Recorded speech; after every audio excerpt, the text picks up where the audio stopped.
So in this presentation, I will recap some work that we did in the last couple of years on a very old-fashioned problem that is Hartree-Fock.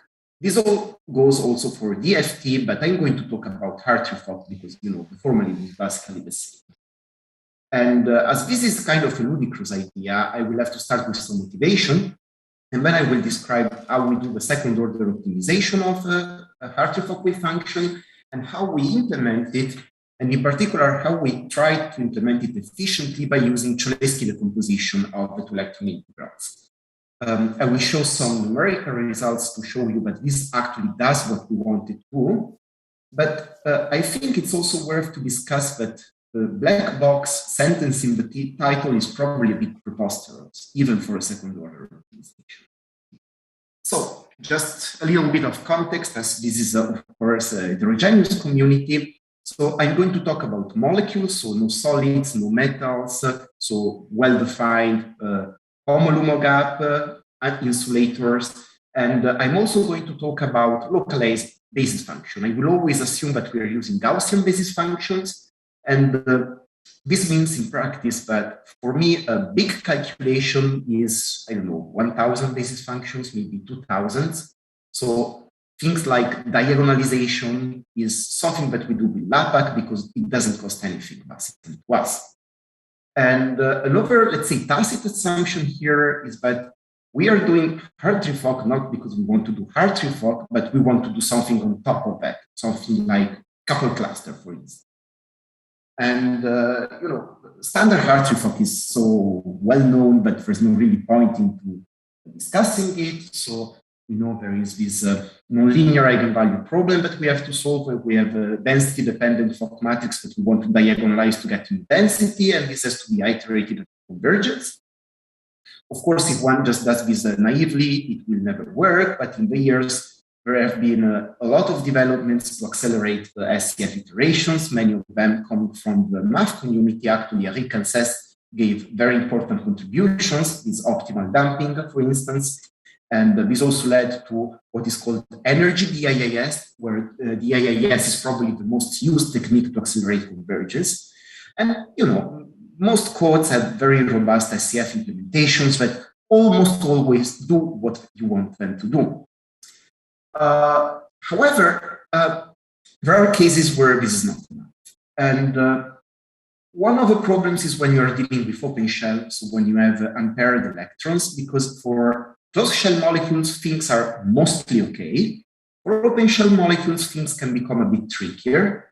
In particular, it's quite easy to stumble upon an unstable solution. And if you try to do the restricted open calculations where you enforce spin symmetry, this is actually a practical nightmare in terms of convergence. And the other thing is that for some applications, you might desire to go very, very tight in convergence because then you want to solve an amplitude equation for a coupled cluster and then maybe compute analytical derivatives. And then maybe you want to do an harmonic force field and numerically differentiate analytically compute second derivatives. So every bit of precision really matters. But to be honest, the actual motivation is that the horrible convergence of SCF is something that is part of the experience of any computational chemist. And sure, if you have to do a bunch of calculations and some of them don't converge, let's say 5% of them don't converge, you just check them and then you will try a way to fix it. But if you have computing a potential energy surface and doing, and trust me, I've been there, 15,000 calculations and of these 300 don't converge, you just want to kill yourself. So this is where we started to think about something more robust than standard SCF, because in the end, human time is so much more valuable than CPU time. So I talked about references. Let's just say what this means. For closed shell system, we talk about restricted Hartree-Fock, where basically we optimize doubly-occupied orbitals. So for n electrons, we only have to optimize these n-half doubly-occupied orbitals. And this is what you do when you have organic molecules or stuff like that, and it's usually not really a big deal. What you get are eigenfunction of the spin operators, so this is good, and convergence tends to be okay. When you go to open shell system, you have basically two choices. you either enforce spin symmetry, so this restricted open Hartree Fock. So you optimize a single set of orbitals that can either be doubly or singly occupied, or you give up spin symmetry and you optimize separately in two coupled SCF optimizations, the spin up and spin down orbitals. And UHF, of course, has the drawback that you don't conserve spin anymore. Convergence is, badish, but not terrible. And this is actually the nice property that you actually have the eigenfunction of the Fock matrix or orbital energies, which is good if you do post-Hartree Fock. On the other hand, if you do a restricted open treatment, then you actually conserve the spin, which is good, but convergence is like the stuff nightmares are made of. And if you want to go for post-Hartree Fock, there are some complications that you need to be aware of. Now, we want to treat Hartree Fock as an optimization problem. So the first thing that we need to do is to parameterize our wave function. And the way of doing that comes from Cholesky's theorem, which basically is the typical way of parameterizing a unit sphere with an exponential transformation. So let us start from a reference Slater determinant of the kind that we selected. And to build that, we need a set of molecular, so orthonormal orbitals, is phi. And I will use letters I and J to denote W occupied ones, X and Y for singly occupied ones, A and B for empty, and M and PQ and so on for generic ones.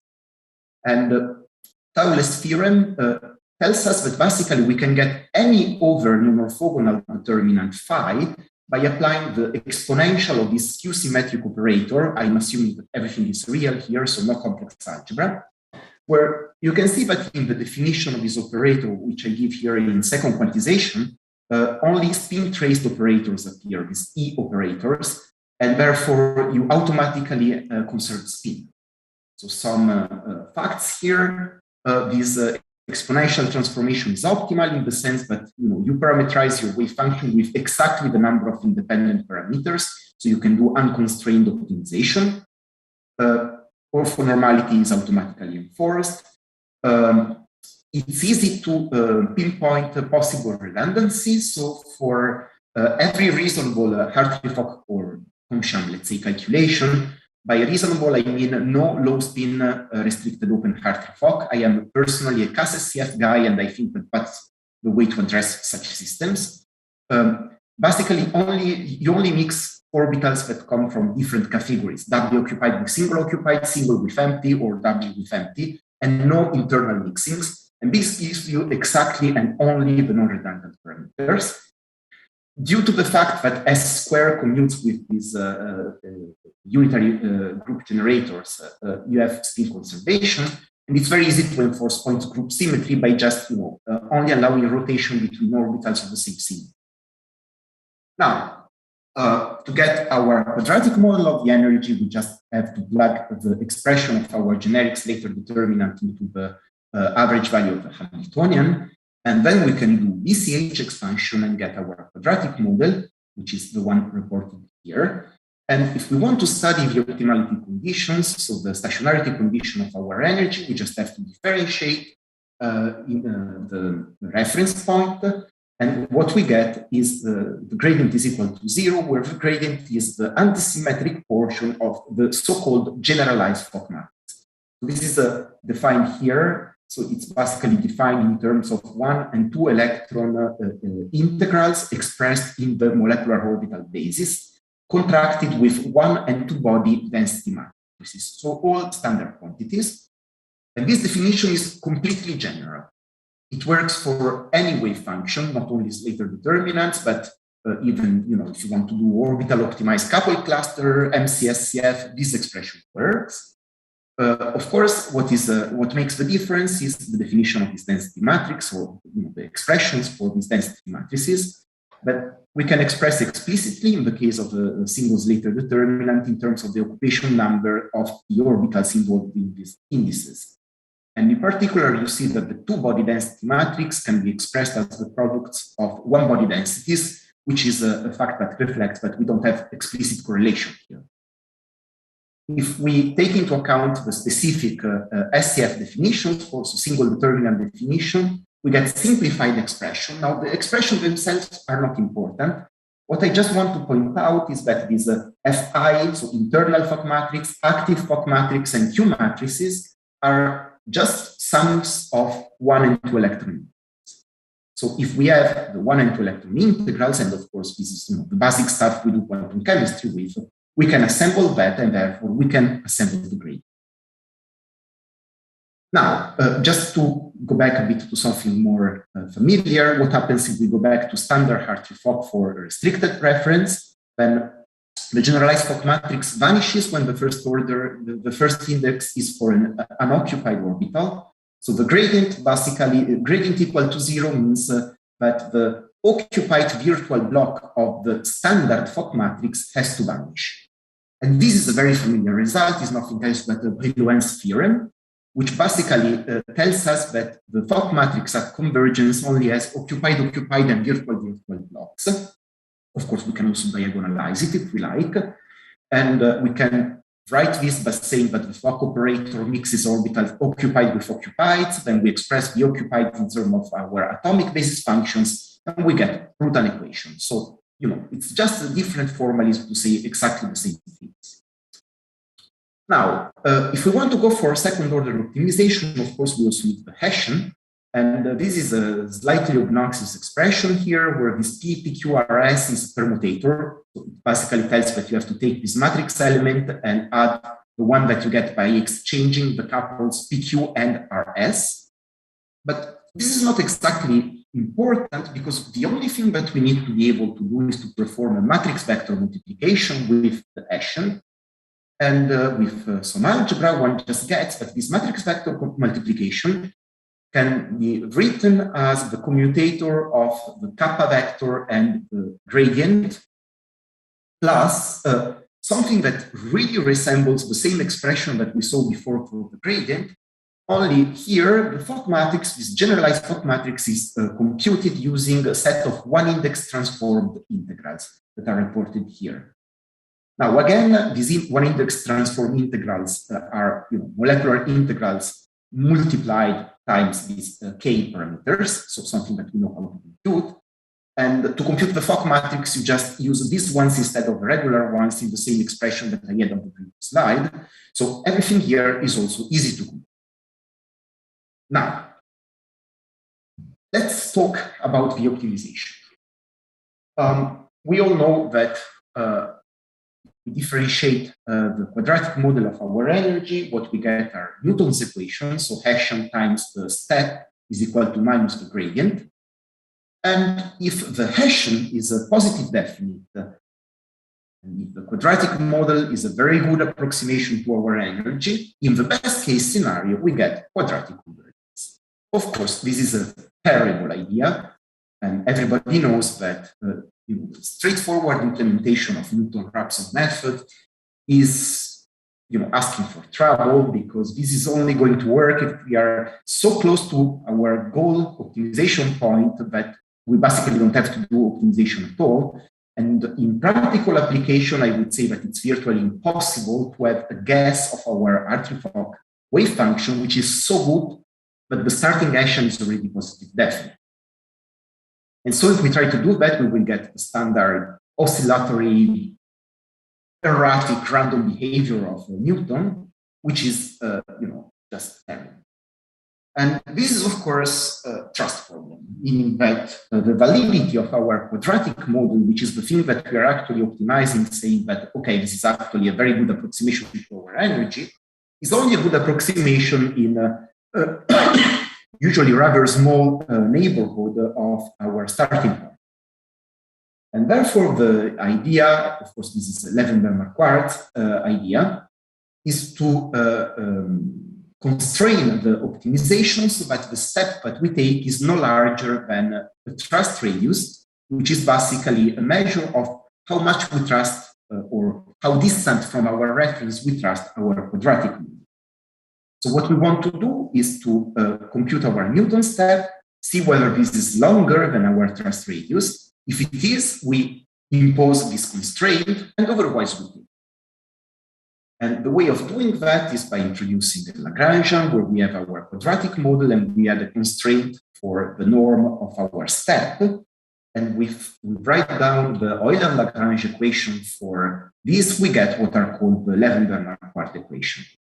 And the level-Bernard-Quart equation are a level-shifted Newton equation, which is a very important part, plus a constraint on the norm of the step. So it's worth to have a closer look to this, and the way of having a closer look to this is to go in the basis of the eigenvectors of the Hessian. We make everything diagonal, we rewrite everything, and what we get is that the function delta of nu, so the norm of the step as a function of the level shift parameters nu, is a kind of an easy function.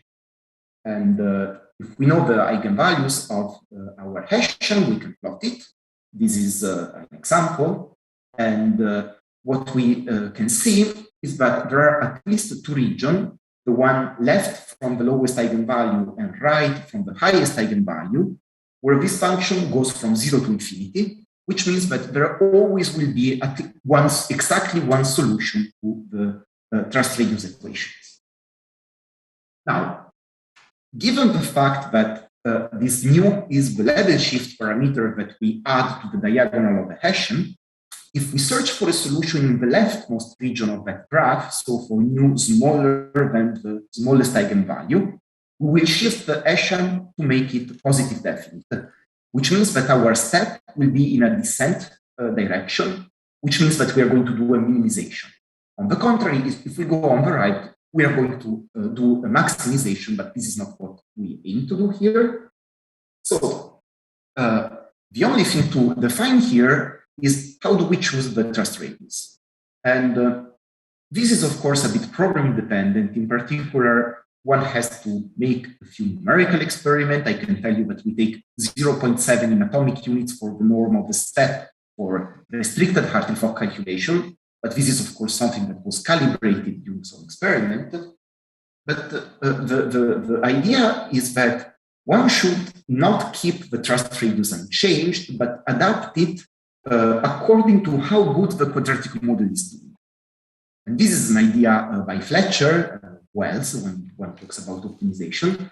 And the idea is that if we define a ratio between how much the energy actually changes and what our quadratic model predicts, we can judge from the sign and magnitude of this ratio whether we are doing well or not. So if this ratio is negative, it means that the energy is going up. So we want to reject this step, reduce the thrust radius, and try again. If the ratio is positive but small, we are still going in a descent direction, but maybe it's probably safe to restrict a bit the thrust radius. If it's something in between, we just keep it and do nothing. And if the thrust radius is close to 1, it means that our quadratic model is doing very well. We can enlarge our thrust region. And Fletcher proved that this is a way to get something that always converges to the closest local minimum. And in some sense, the reasoning is pretty straightforward because this is a way that ensures that you will build a non-increasing sequence of energies. Of course, under some regularity hypothesis that we assume that we have satisfied. So this is very nice, but we still have to find these level shift parameters and make sure that this level shift parameter is in the right region. Of course, the way to do that would be to know the eigenvalues of the Hessian, but we very much don't want to compute the eigenvalues of the Hessian and then also solve the level shifted Newton equations, because that would be, well, just insane. Especially because computing the eigenvalues is going to be expensive. And the idea here is to make use of what I suspect is a straightforward linear algebra result, but in the chemistry community, we give it a very important name, which is a Hilderath-Sundine-McDonald theorem, that tells you that if you have two matrices, one of size n and one n-1, and you can get the one of size n-1 with an orthonormal projection of A, then the eigenvalues of these two matrices are going to be interleaved. So if we can find a matrix so that the Hessian is PAP, So we get the Hessian by applying this orthogonal projector to our matrix. Then the eigenvalue, the lowest eigenvalue of that matrix is going to definitely be smaller than the smallest eigenvalue that we need. And of course, we can do that. And the matrix that we do is the so-called gradient scaled augmented Hessian. And it's obvious how we get the Hessian by projection from this. And what can be seen is that if we define, so we compute the first eigenvalue and eigenvector of this matrix, I call them lambda1 and y. And we define our step as 1 over AS times projector over y, where this projector is the projector I mentioned before. Then this delta solves the Levenberg-Marquardt equations with level shift parameter equal to lambda1. So the lowest eigenvalue of the augmented Hessian, so something that we are sure will fall in the right region with respect to the eigenvalues of the Hessian. So this is the idea that was proposed in the context of QCSCF by Jensen and Jorgensen and Ågren, and we applied that to the self-consistent field problem, which can also be seen as a subcase. And this is the deal because it gives us a practical algorithm to have guaranteed convergence to some local loop. Now, how does this work in practice? So let's assume that we want to minimize this function. And the idea is that we have thrust radius, we compute the step, we restrict it to be no larger than the thrust radius, we go to that triangle. And we do another iteration. We get another triangle, so the next point, which is still on this circle, we go there. Now, we probably were a bit cocky with enlarging our thrust radius. We go all the way up to this triangle, the energy rose. We reject the step, we reduce the thrust radius, this time we are luckier, and here basically we are already in the quadratic regions, we just take Newton's step and we get convergence. This is of course just a cartoon, but I guess that you get it. So let's talk about implementation. Now, I showed you that all the things that we need in order to assemble gradients and matrix vector products are computable on the basis of having the molecular integrals. And computing them from the molecular integral is going to cost something like order of n to the 4th flops. Here, I'm not caring about sparsity or other things that can really improve upon this estimate, but we'll talk about that later. The problem here is that in order to do that, we need the integrals in the molecular basis. And the integrals are, of course, computed in the atomic orbital basis. And doing this transformation is going to cost n to the 5 flops. And the same thing goes for these one index transformed integrals that we need for the matrix vector products, which are also going to cost n to the 5. And n to the 5, so if SCF costs n to the 4, n to the 5 is going to be the cost of something like MP2 or CC2 or some other post-Hartree Fock calculation. And we have to do that many times, every iteration of our second order optimization. And this is really an unreasonable price to pay. I mean, if we only could get this very robust implementation at the price of doing multiple post-Hartree Fock calculations to get Hartree Fock, that would be useless. Fortunately, it turns out that if we write everything, including the atomic to molecular basis transformation in the definition of these FA, Fi, and Q matrices, we can collect things and rearrange them in a way that makes it possible to assemble these matrices in the atomic orbital basis, so just using the standard atomic orbitals 1 and 2 electron integrals. And then to do the optimization, we just transform these matrices to the molecular basis, which is 2 plus multiplications. And this is good because these expressions here are exactly the expressions that you find in a regular SCF code to form the Fock matrix. Actually, the internal Fock matrix is basically identical to the standard Fock matrix. And so not only we can do that at the same cost than standard SCF, at least the gradient, but also using exactly the same code. So if we have a routine that given as an input density matrix spits out Fock Fock matrix, we can also use it for the second order implementation without modification. Now, what about the matrix vector products that we need for the Hessian? Well, it turns out that we can exactly do the same trick. We only have to replace the density matrices with this density, these tilde densities, where we fold in the vector that we want to multiply the Hessian for. So, in other words, again, we can compute these matrix vector products in the atomic orbital basis and then go to the MO basis. And we can do that using exactly the same code, so at exactly the same cost as we would need to form a Fock matrix. What this tells us is that we can implement a quadratically convergent self-consistent field algorithm that has the same scaling properties of regular SCF. Now, I'm not going to lie, this is going to be more expensive. As a rule of thumb, you can think that if you have a reasonably well-behaved case, standard SCF is going to be 2 to 3 times faster than quadratically convergent one. So if your regular SCF converges in 20 iterations, there is no point in using the quadratically convergent one, maybe.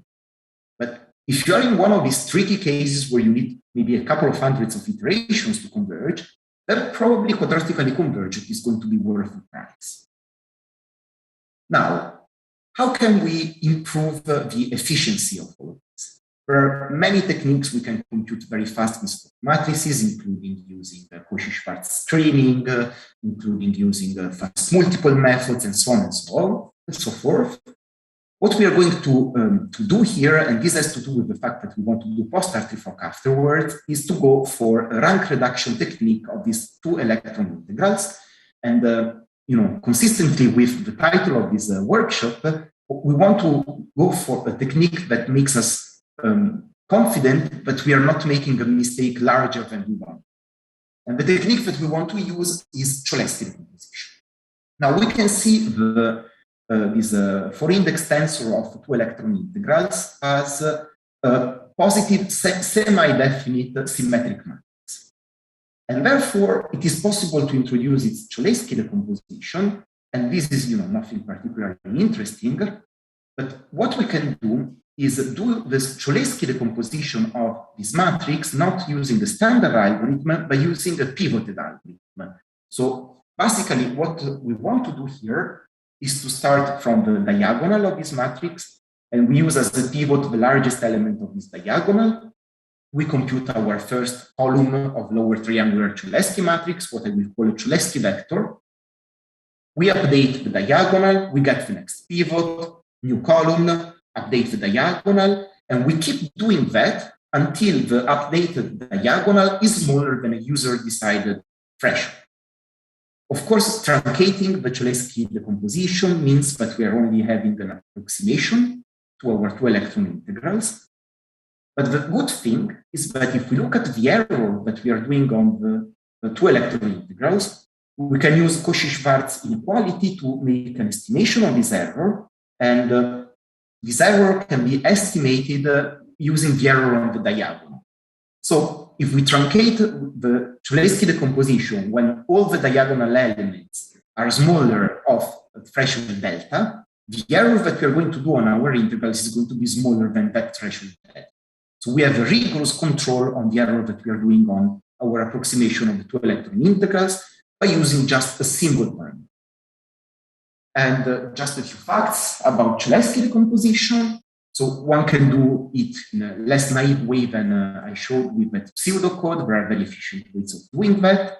But the most important thing is that this is a very efficient way of compressing the two-electron integral tensor.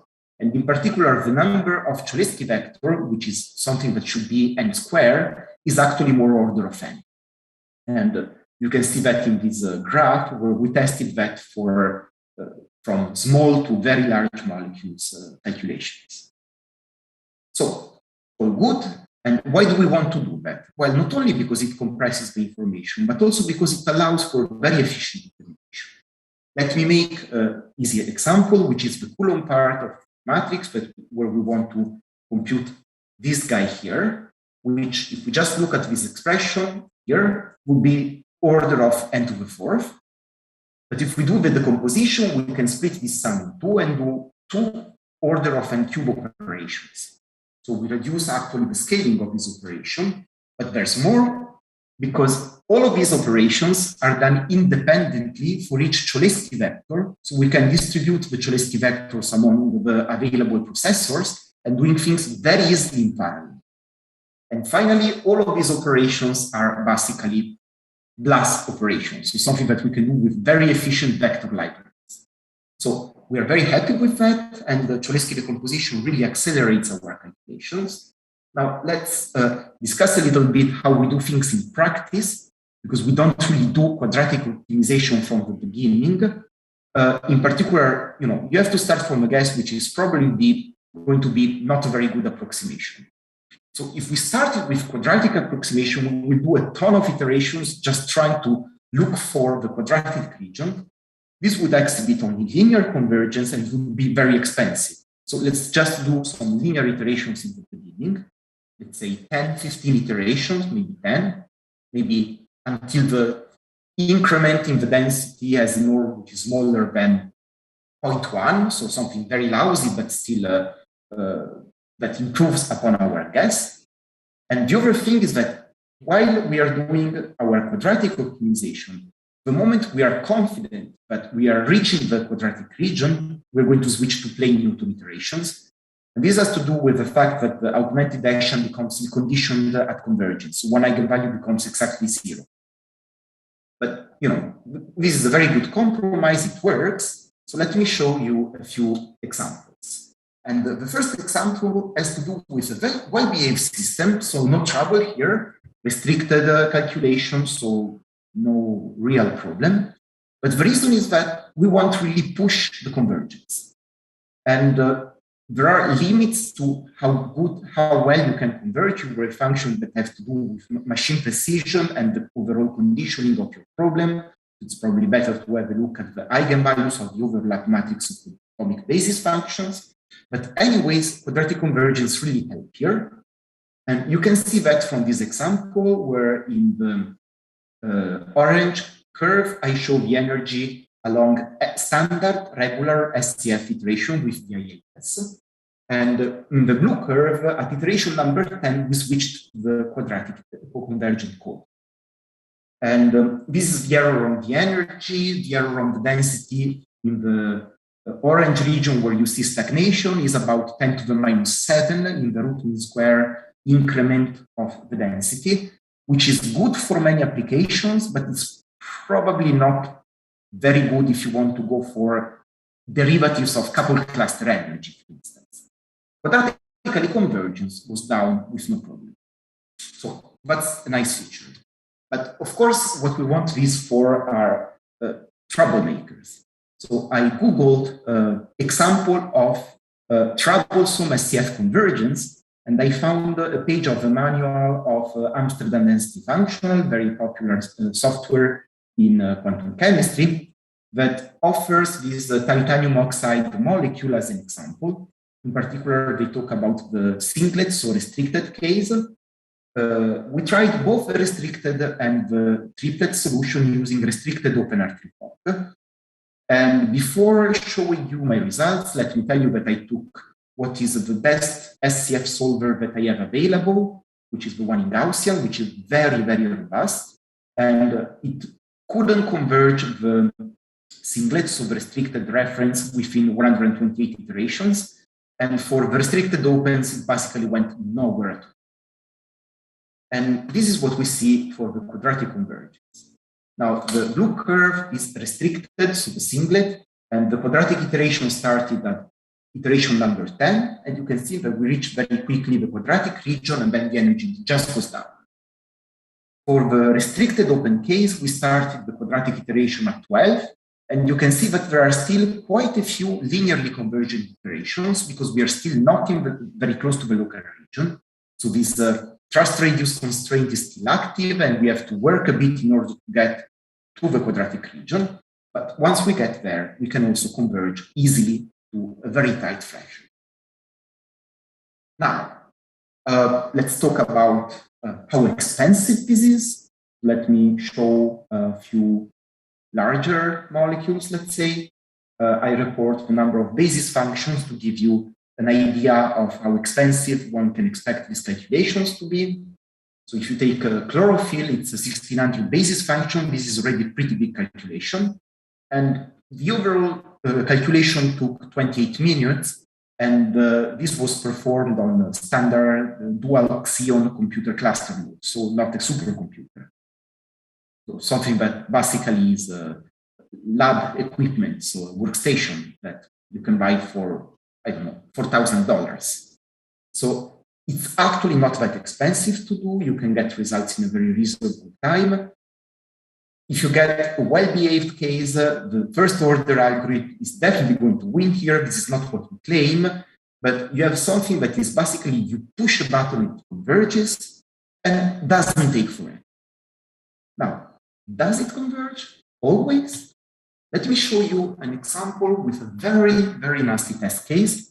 This is ortho-benzyne, so it's a triplet where we have a triple bond between carbon-carbon here, and it's known to be a very nasty case for convergence, to the point that it's usually used as a benchmark for SCF algorithms and implementation, like the one done in the Scuseria group that report this value for the final energy. So this is a restricted Hartree Fock calculation, and this molecule has some point group symmetry. Let me make 4 examples. So if I run the calculation using my code, enforcing point group symmetry and just pushing the button, I get a very different energy. 0.2 Hartree more, so 60 kcal more than it should be, and 60 kcal is a lot of energy. And you can see that this is a reasonable triplet solution, so it's not that spin contamination was insane, it's actually a low value. But if you look at the final solution, you easily realize that the orbitals that were occupied are not the Aufbau ones. So this is why the energy is so high. Now, one might think, okay, this is because I started from a lousy gas, and then I had enforced symmetry, and so there was no way for the solver to go to the right solution. Let's not enforce symmetry.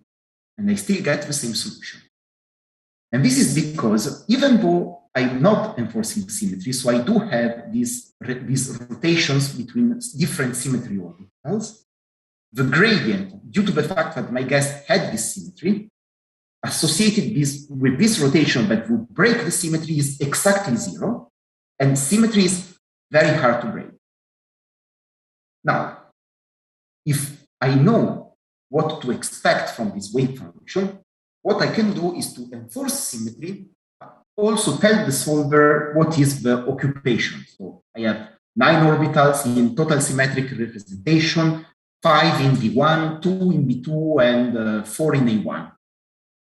And if I do that, then I converge to a value which is very close to the one obtained by Scuseria, which is indeed a correct, stable, symmetric solution. So what is this 4th value?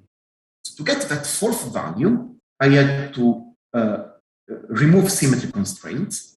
And when I switched to quadratic iterations, I had to perturb the gradient with some random nodes. By doing that, I actually went to the solution that was found by the Scuseria group, but this solution is symmetry broken.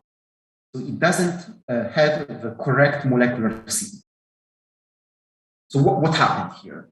Well, this is basically Fowler's theorem at work. We cannot get an orthogonal determinant from our starting point with our parametrization. So if we start from a determinant that it's either orthogonal due to symmetry or orthogonal due to symmetry to numerical reason, we are not going to get the desired solution. However, this is a problem that is kind of easy to diagnose, and the diagnosis comes with the calculation, which is good. As far for getting the symmetry broken solution, which is indeed lower in energy, one may debate whether this is a good idea or not. It depends on what the user wants. So let me conclude because my time is up. I think that having quadratic SCF is a nice feature. Now, this may sound like something very, very old-fashioned, This was actually the first implementation for all the possible references of Hartree Fock, and also the first implementation that used Cholesky decomposition. And many of the implementations that you find around use some heuristics in order to correct for the behavior of Newton iterations, but don't have this augmented Hessian. So they are a bit more wild in their convergence behavior. The method can be implemented at the same scaling that standard SCF, and also in practice using the same big routines that are the ones that do the Fock matrix. So why not? And yes, it's almost black box. There's no such a thing as a free lunch even here. But the good thing is that whenever you get one of these weird cases, having done that with the Hessian and having some information about the eigenvalues of your Hessian is going to contain usually the explanation of what. So that was it. I have to thank a very, very talented PhD student of mine, Tommaso Nottoli, the guy here with the blue shirt, from the group in Pisa, Professor Jürgen Gauss in Mainz. And this is Molecular, the group by Benedetta Menucci is the group leader, and I am one of the junior professors there. And of course, thank you very much for your attention and for having me here.